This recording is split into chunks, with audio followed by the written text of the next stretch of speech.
We don't know true silence.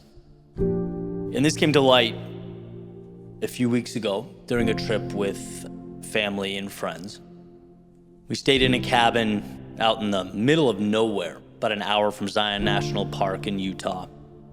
And Ashley, a friend of the family, mentioned that even though our little sanctuary was quiet compared to our normal everyday lives, the airways were still inundated with noise. And so we sat there for a little while, paying attention and listening in on, all the sounds that surrounded us. Planes as they went overhead would seem like every 10 minutes or so. And I realized for the first time that even 10,000 feet up, you could hear a plane's engine echoing through the canyons. Cars from the two-lane road out in the distance could be heard as if they were a few feet away. It was fascinating. Even while staying in a location as remote as ours, we weren't alone. We never experienced total silence.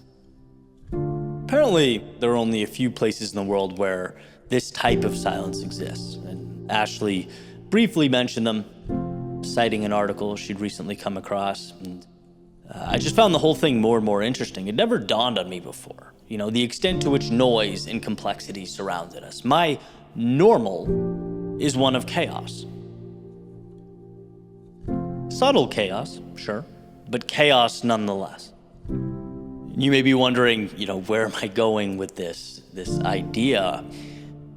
Well, I found value in the understanding that we consistently operate in such an extreme level of commotion, right? We've learned to navigate consistent noise penetrating our existence and our lives, but we haven't really learned how to separate ourselves from it. There is always buzzing, humming, and shaking as we go about our day-to-day. We're so intertwined with our surroundings that even when we seek solitude, we're unable to totally remove ourselves or pull ourselves from the noise. And to me, that weekend was just an incredible reminder of the importance, the significance of remembering to separate ourselves from the world from time to time. The value of truly being alone with our thoughts, shielding ourselves from the externalities. It's not that we have to exist in total silence and solitude, somewhere like northern Washington, which I believe is one of the locations from the article Ashley cited as one of our quietest locations.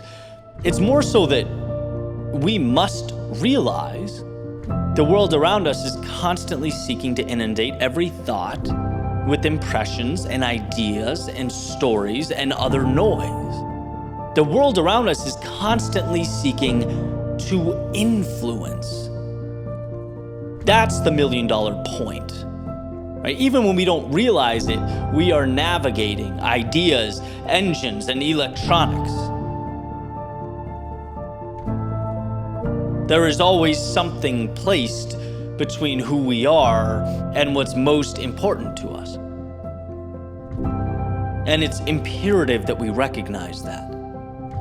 See, peace will never fall out of the sky and land at our doorsteps.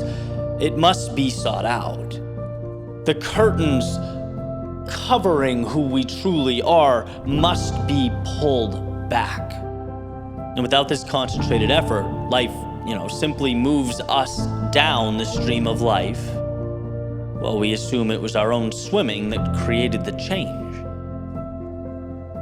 Control requires separation from the everyday.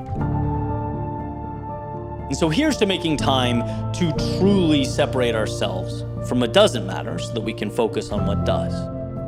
To identifying the noise so that we can, when necessary, remove ourselves from it. It is by knowing true silence that we truly know ourselves. And that's a relationship that is invaluable.